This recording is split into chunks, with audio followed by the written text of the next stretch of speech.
Well, Norman, I think, made the interesting point that businesses didn't like change and were protective. I mean, one of the observations that I would have around the businesses that I speak to every day is they're absolutely committed to making a success of Brexit, and that the decision has been taken, and it's all about getting the best deal.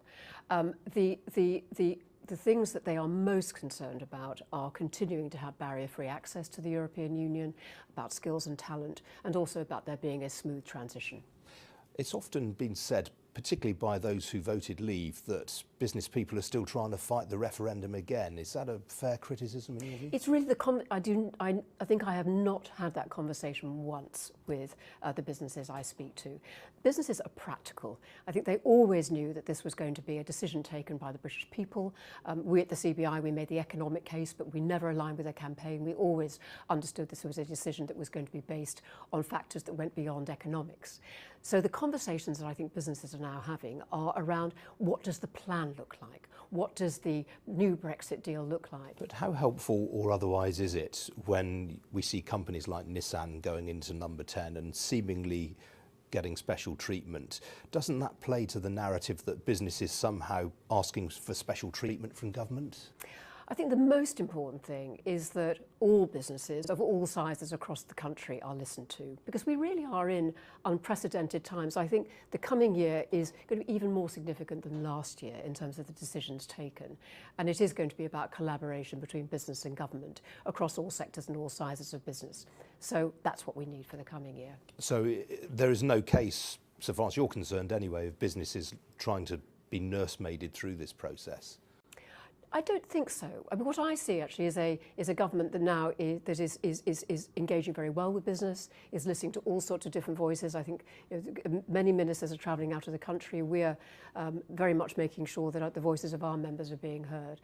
And I think that's very positive. So the most important thing is the decisions that are taken over the next year are based on evidence and real on-the-ground experience, practical business experience. And what about the attitude of consumers this year and households? Are you surprised by some of the findings in our survey, where it seems that 1/3 of people expect their household finances to deteriorate this year?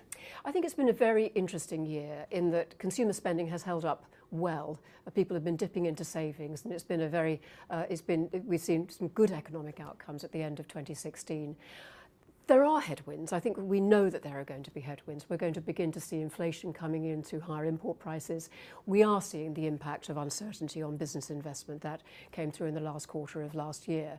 But I think the key thing is how we now manage those uncertainties, and we'll be looking to the budget to see how the short-run uncertainties are managed. But crucially, I think it gets back to the best Brexit settlement and also a modern industrial strategy to address the productivity issues in the UK. Do you worry that there is actually going to be a realisation when Article 50 is actually triggered? At the moment, we're in a sort of phony war situation, and that Article 50, when that's triggered, that will be the reckoning where people actually think, crikey, this is going to happen. I think hopefully we can avert that if there are clear negotiating plans, and that's why I think it is very welcome that the Prime Minister has said that she is going to set out her plan and set of objectives. I think it can also be averted by a strong budget. We will be putting our submission into the Chancellor very shortly, and also going back to this real opportunity for a modern industrial strategy, addressing the issues around skills, innovation, our education system that we know have been deep-seated issues. These are the things that will help to avert the effects of the uncertainty.